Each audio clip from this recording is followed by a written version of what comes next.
Halo Sobat HI, dimanapun kalian berada. Selamat datang di Podcast Hubungan Internasional, podcast yang dikelola oleh Departemen Ilmu Hubungan Internasional Universitas Gadjah Mada. Saya, Luka Haryo, Sabtu Aji Prabowo, akan bertindak sebagai host dalam podcast edisi ini. Bersama saya saat ini adalah Pak Muhadi Sugiono. Beliau adalah dosen di Departemen Ilmu Hubungan Internasional Universitas Gadjah Mada. Pak Muhadi Sugiono juga merupakan campaigner dalam International Campaign to Abolish Nuclear Weapons atau ICAN. ICAN merupakan koalisi masyarakat sipil global yang mengadvokasikan perlucutan senjata nuklir di level global. Di tahun 2017, ICAN mendapatkan hadiah Nobel Perdamaian atas usaha-usaha advokasinya tersebut. Selain itu, ICAN juga berhasil mendorong diadopsinya Treaty on the Prohibition of Nuclear Weapons atau TPNW di tahun 2017. Di tahun 2021 kemarin, TPNW telah berhasil entry into force, menyusul dengan terpenuhinya jumlah minimal negara yang meratifikasi perjanjian tersebut. Selain koalisi masyarakat sipil global, diplomasi negara-negara juga berhasil mendorong diadopsinya TPNW tersebut, termasuk Indonesia di dalamnya.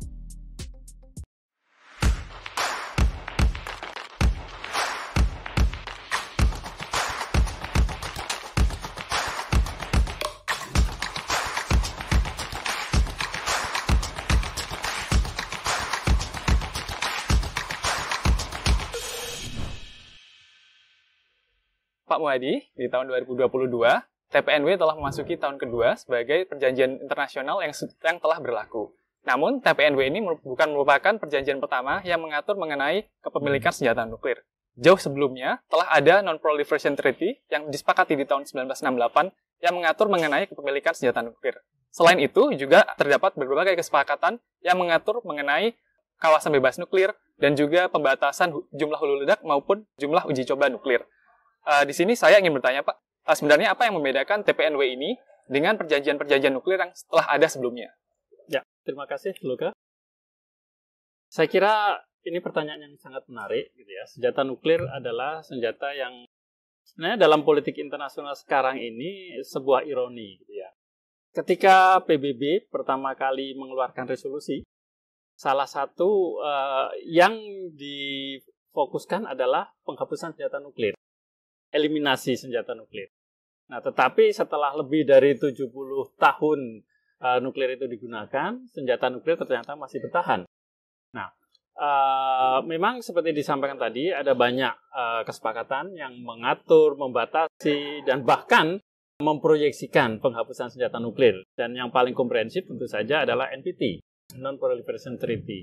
Karena di situ NPT dibangun melalui 3 pilar, ditopang oleh 3 pilar, yang salah satu pilarnya adalah nuclear disarmament, yakni yang mengatur bahwa sekalipun ada negara-negara yang secara legal berhak memiliki senjata nuklir, tetapi sebenarnya mereka diharapkan untuk melalui iktikat baik mereka pelan-pelan mengurangi dan akhirnya menghapuskan senjata nuklir. Nah, tetapi disinilah persoalannya. Persoalan terbesarnya adalah ketentuan yang ada di NPT itu terdiri dari negara dengan 2 kategori yang berbeda. Negara pemilik senjata nuklir dan negara yang tidak memiliki senjata nuklir. Nah, di dalam NPT, upaya untuk mengurangi dan akhirnya menghapuskan senjata nuklir, menghilangkan senjata nuklir itu tergantung sepenuhnya pada pemilik senjata nuklir. Nah, di dalam NPT itu setiap 5 tahun mestinya direview. Dan di dalam 5 tahunan review itu, negara-negara harus melaporkan upaya-upaya itu. Dan ternyata sampai sekarang tidak pernah ada progres. Senjata nuklir tetap bertahan dan dipertahankan sebagai senjata yang legal. Sehingga status pemilik senjata nuklir dan negara yang tidak memiliki senjata nuklir itu tetap ada. Seperti diskriminasi, seperti apartheid gitu, di dalam rezim nuklir internasional. Nah, ICAN ketika melakukan advokasi untuk perlucutan senjata nuklir melihat ada lubang itu. Ada loophole di situ. Salah satu pilar NPT yang mengatur disarmament itu meninggalkan satu persoalan besar karena tidak ada legal framework. Bagaimana itu prosesnya? Nah, legal framework ini yang dibutuhkan. Nah, oleh karena itu TPNW itu merupakan sebuah upaya untuk menutup gap yang dihasilkan oleh NPT, gap itu muncul karena di satu sisi NPT menuntut negara-negara untuk pelan-pelan mengurangi dan akhirnya menghapuskan senjata nuklir, tetapi tidak ada legal framework yang mendorong dan mengharuskan mereka ke sana. Nah, oleh karena itu, di dalam proses untuk pada akhirnya menopang apa yang menjadi ketentuan di NPT itu, dibutuhkan kerangka legal. Nah, TPNW itu memberikan itu. Nah, artinya apa yang dilakukan?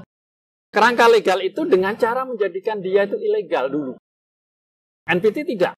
NPT tidak menjadikan senjata nuklir itu ilegal. TPNW itu memberikan status senjata nuklir itu ilegal. Itu yang menjadikan TPNW itu berbeda. Nah, oleh karena itu TPNW itu harus dipahami bukan sebagai sebuah kerangka yang menggantikan NPT. Tidak. TPNW itu adalah kerangka yang menopang pilar 6 NPT.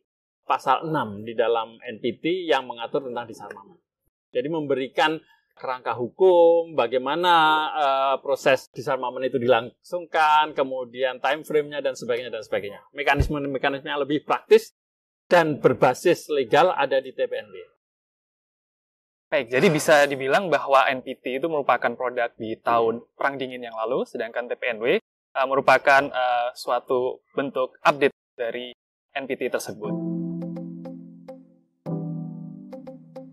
Lalu berbicara tentang perubahan situasi global saat ini, Pak, berbagai pengamat telah berpendapat bahwa kita saat ini sedang berada di Perang Dingin baru, Perang Dingin kedua, di mana dunia saat ini ditandai dengan ketegangan geopolitik di berbagai kawasan, misal seperti di Asia, terdapat ketegangan antara China dengan Amerika Serikat beserta sekutunya di berbagai titik flashpoints. Begitu juga di Eropa, kita bisa melihat bagaimana ada ketegangan antara Rusia dengan NATO atas yang disebabkan oleh invasi Rusia terhadap Ukraina begitu.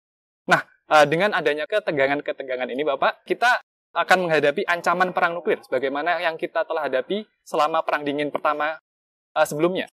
Lalu bagaimana situasi yang ada ini berkaitan dengan proses advokasi pelucutan senjata nuklir secara global begitu, Bapak? Ya, apa yang terjadi sekarang, situasi geopolitik global kan menggambarkan bahwa ketegangan-ketegangan itu semuanya melibatkan negara-negara salah satu atau kedua-duanya memiliki senjata nuklir. Nah, selama ini kita diyakinkan, dibuat merasa tenang bahwa senjata nuklir itu tidak akan digunakan. Nah, kenapa? Karena senjata nuklir itu ada di tangan negara-negara yang para pemimpinnya rasional. Nah, situasi perang yang terjadi sekarang ini menggambarkan bahwa terlalu riskan. Kita mengandalkan asumsi-asumsi yang tidak pernah terbukti. Dan dalam sejarah juga sebenarnya telah ada beberapa kasus di mana senjata nuklir itu akan digunakan. Nah, hanya mungkin secara kebetulan atau karena keberuntungan akhirnya tidak terjadi perang nuklir itu. Tetapi dalam situasi yang normal pun, bahkan apa yang menjadi asumsi bahwa senjata nuklir sekarang berada di tangan negara-negara yang para pemimpinnya rasional itu sebenarnya tidak bisa ditopang dengan data yang akurat. Coba lihat misalkan Amerika di bawah Presiden Trump misalkan, berapa kali dia menggunakan ancaman untuk menggunakan senjata nuklir itu ketika berhubungan dengan Korea Utara misalkan. Dan kemudian Vladimir Putin juga mengatakan bahwa senjata nuklir akan menjadi bagian dari perang ketika kepentingan nasional dia terancam. Nah, artinya apakah itu situasi perang atau situasi damai? Tentu saja lebih-lebih dalam situasi perang. Senjata nuklir itu lebih merupakan ancaman daripada jaminan keamanan bagi kita.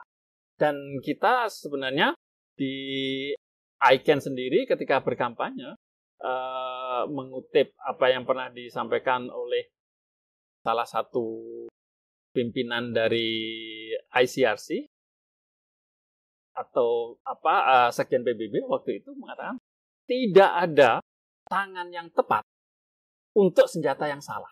Jadi siapapun yang membawa senjata nuklir itu tidak bisa dibenarkan dengan asumsi-asumsi yang kita tidak bisa pastikan itu akan bisa tercapai. Jadi oleh karenanya konklusinya dalam dalam satu proses advokasi ICAN selama ini sejak misalkan ya tahun 2013 ketika konferensi tentang Humanitarian Consequences of the Nuclear Weapons itu dilakukan di Oslo. Semua negara diundang, kemudian para pemerhati dan akademisi diundang untuk menyampaikan bukan hanya kekhawatiran tetapi evidence based yang dilakukan melalui riset-riset di universitas untuk menunjukkan bahwa senjata nuklir itu sebenarnya bukan senjata. Itu adalah ancaman kemanusiaan. Itu ancaman eksistensial kita. Dan sekarang ini, eksistensial threat yang kita miliki di dunia ini hanya ada dua. Senjata nuklir dan climate change. Dua-duanya bisa menghapuskan umat manusia dan kehidupan di bumi. Jadi artinya, singkatnya, kita tidak peduli apakah kita sedang memasuki perang dingin, kedua atau tidak, tetapi kita hanya berkepentingan bahwa senjata nuklir itu sebaiknya tidak ada. Karena bagaimana mungkin kita bisa mengandalkan masa depan kita, kelangsungan hidup kita pada segelintir negara yang juga diasumsikan rasional, tapi sebenarnya tidak juga gitu. Ada banyak contoh.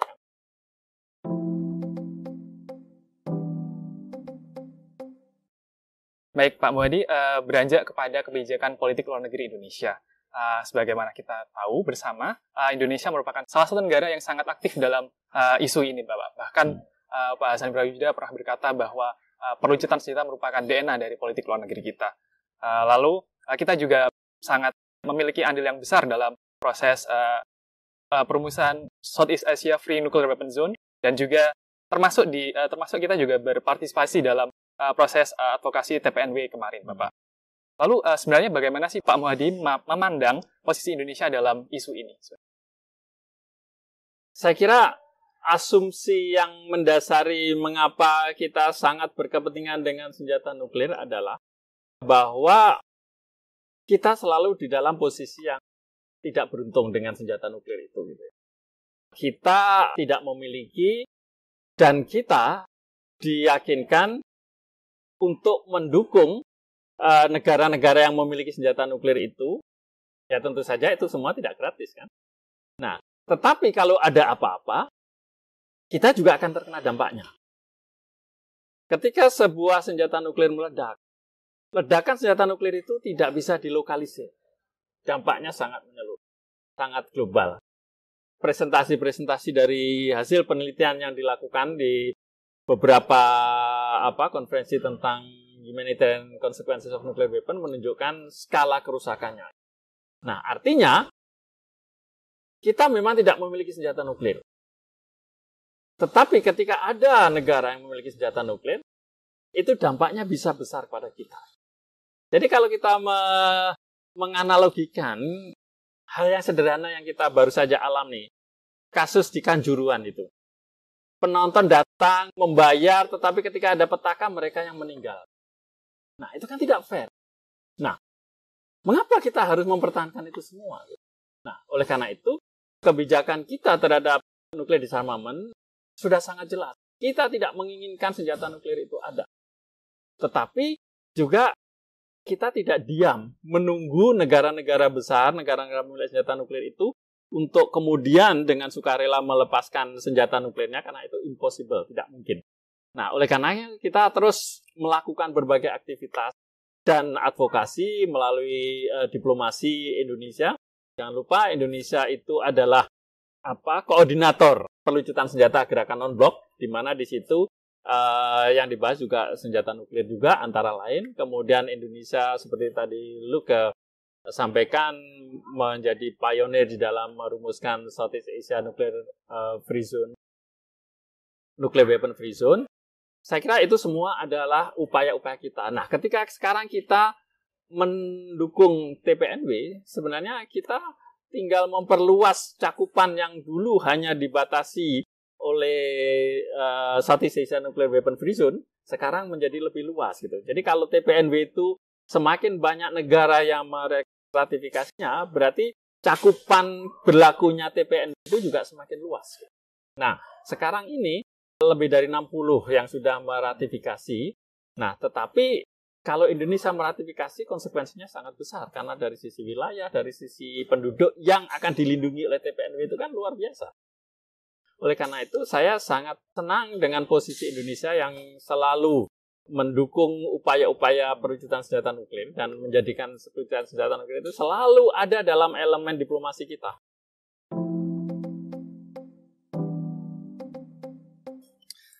Baik Pak Muadi, berbicara mengenai dukungan terhadap TPNW tadi, kita tahu Indonesia merupakan salah satu pendukung paling aktif TPNW.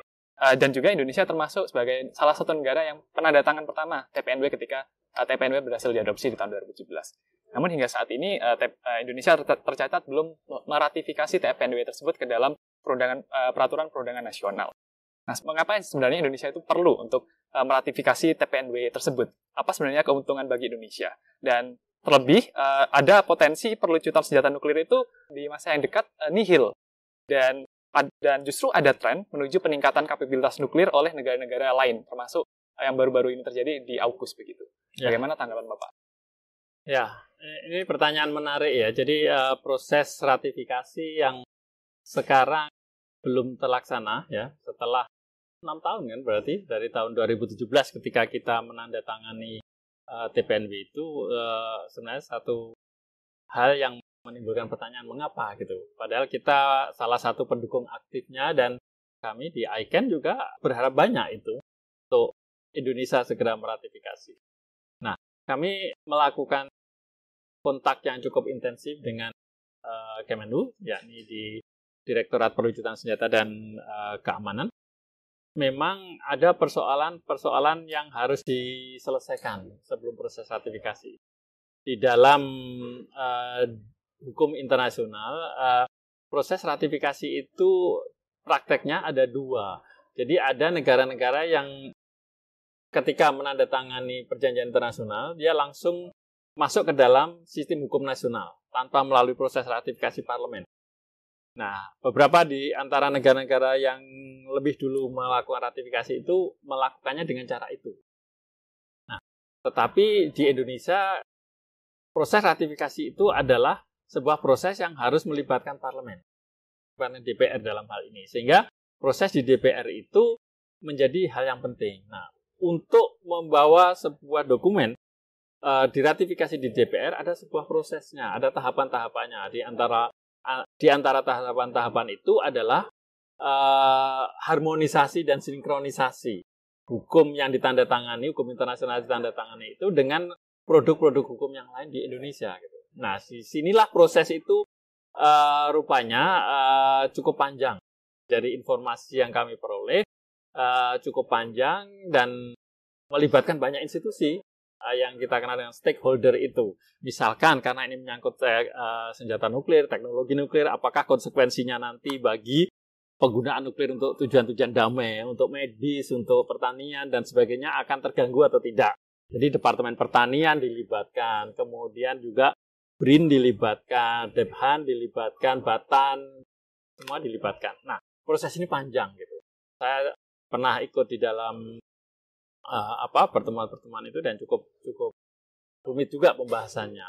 Tetapi dalam proses itu juga kita juga perlu menyiapkan naskah akademik yang itu disiapkan dibawa ke koordinasi Kemenlu dengan melibatkan selain stakeholder itu juga akademisi dan masyarakat sipil. Dan kita pernah menjadi tuan rumah untuk proses itu yang berharap naskah akademik itu sudah selesai dan segera bisa diserahkan ke DPR setelah memperoleh persetujuan dari Presiden.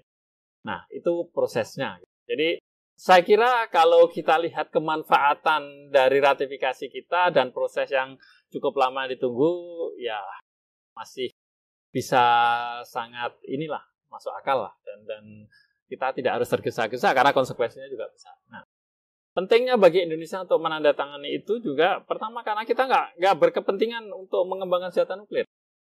Mengapa kita membiarkan peluang untuk itu dinikmati oleh orang lain? Sementara yang lain tidak boleh. Dan kita meskipun tidak hanya berdasarkan bahwa kita tidak boleh, kita juga tidak punya keinginan mengembangkan senjata nuklir. Tetapi apa manfaat dari kita tidak mengembangkan senjata nuklir sementara negara lain mengembangkan senjata nuklir? Bahayanya juga kita masih akan merasakannya gitu ya. Jadi sementara pengembangan senjata nuklir itu biayanya sangat mahal gitu ya. Dan kalau kita kombinasikan dengan kebutuhan untuk pembiayaan kemanusiaan, sebenarnya banyak dana yang tersedot ke sana yang seharusnya bisa dialokasikan ke tempat lain gitu ya. Di dalam konteks global gitu. Nah, oleh karena itu keuntungan bagi kita adalah ya kita bangun norma gitu. TPNW itu kalau kita mendukung TPNW artinya kita menciptakan norma yang menjadikan senjata nuklir itu ilegal. Nah, dengan cara seperti itu, proses selanjutnya adalah kita berbicara tentang bagaimana untuk hapuskan. Jadi, pertama dilarang dulu. Nah, itu tadi fungsi TPNW, memberikan kerangka legal bagaimana proses eliminasi itu bisa berjalan. Jadi, pertama dengan melarangnya, kemudian proses menghapuskannya. Jadi, itu juga proses yang terjadi dengan senjata kimia, senjata biologi. Pertama dilarang dulu, baru kemudian ini. Nah, TPNW mengatasi kekurangan legal framework itu tadi yang saya sebutkan tadi. Nah, yang terakhir tentu saja mengapa kita penting.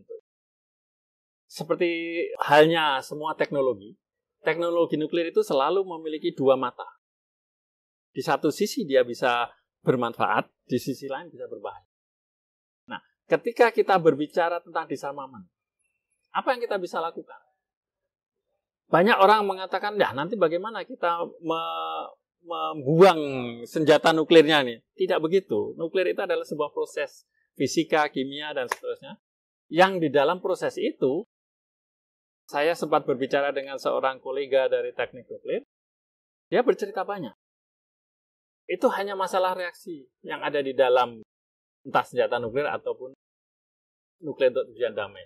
Kalau senjata nuklir sekarang itu mau dilucuti, tinggal diberikan proses fisika, ditembak, kemudian materialnya akan berubah menjadi material yang tidak memiliki karakter senjata. Dan itu bisa digunakan untuk kebutuhan PLTN atau kebutuhan medis. Ada proses itu. Nah, sehingga dilihat dengan cara seperti itu, menghapuskan senjata nuklir itu, ya sebenarnya bukan hal yang berat. Yang menjadi berat sebenarnya adalah tantangan politiknya ini. Tantangan politiknya. Secara teknologi tidak sulit menghapuskan senjata nuklir. Yang menjadi tantangan terbesarnya adalah kemauan politiknya. Dan ini salah satu hal yang akan menjadi kontribusi Indonesia kalau kita meratifikasi itu tentu saja adalah untuk meyakinkan negara-negara yang memiliki senjata nuklir itu untuk bersedia melakukan itu bagi mereka. Dan bagi negara-negara lain yang belum mendukung TPNW, dari proses disarmament itu akan ada potensi besar bagi semua negara di dunia ini untuk menggunakan teknologi itu secara damai. Entah tadi saya sebutkan medis ataupun tenaga listrik itu. Nah, sampai saat ini ada informasi yang saya peroleh, proses disarmament yang selama ini berlangsung, 13%-nya itu larinya ke PLTN.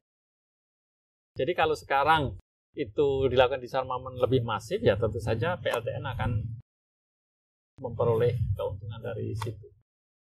Penggunaan nuklir untuk tujuan damai yang merupakan pilar lain dari NPT itu bisa tersupport juga.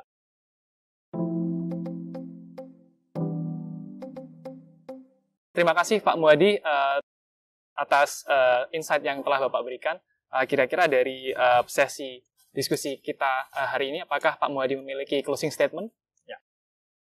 Ya, sejak awal ketika saya ikut aktif di dalam kampanye perlindungan senjata ini, ada satu hal yang menarik, yakni cara kita melihat senjata nuklir. Gitu ya. Sebagai akademisi di HI, kita selama ini belajar senjata nuklir itu adalah senjata yang memiliki kapasitas deterrence. Gitu ya. Yang membuat negara lain atau negara-negara tidak bersedia atau mau melakukan konfrontasi dengan negara lain, terutama pemilik senjata nuklir. Nah, tetapi ini semua berdasarkan pada asumsi-asumsi. Nah, dalam perjalanannya ketika terlibat dalam advokasi ini, saya semakin sadar bahwa sebenarnya kesalahan besar melihat senjata nuklir itu sebagai senjata. Karena sebagai senjata mestinya kita bisa mengendalikan bukan hanya sasaran tetapi juga dampaknya. Nah, senjata nuklir itu tidak memiliki potensi itu karena sasarannya tidak bisa dikendalikan, juga dampaknya tidak bisa dikendalikan. Nah, oleh karena itu, apa yang kita selama ini sebut sebagai senjata nuklir, dia lebih tepat kalau kita anggap sebagai ancaman. Ancaman kemanusiaan karena dampaknya yang luar biasa dan skalanya yang luar biasa. Ancaman itu bahkan bisa dimaknai sebagai ancaman eksistensial yang bisa menghapuskan eksistensi kita. Oleh karena itu, dukungan kita terhadap TPNW merupakan sebuah keinginan dan harapan yang sangat besar. Bahwa kami berharap Indonesia segera bisa meratifikasi. Karena di dalam peta sekarang ini memang sudah ada lebih dari 60 negara yang meratifikasi, tetapi Indonesia dengan kapasitas kepemimpinannya itu akan membuat perbedaan. Ketika Indonesia meratifikasi, maka negara-negara lain akan lebih memperhitungkannya. Dan TPNW akan memiliki kekuatan yang lebih besar berhadapan dengan mereka-mereka yang belum menandatangani, belum meratifikasi, atau mereka-mereka yang menentangnya. Jadi, harapan saya, kita segera meratifikasinya. Dan berharap proses ratifikasi juga berjalan lancar nantinya.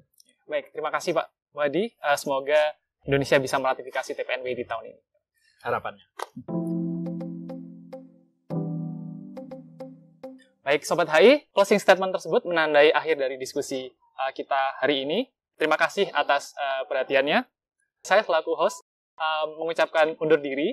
Jangan lupa untuk follow podcast Hubungan Internasional di berbagai platform.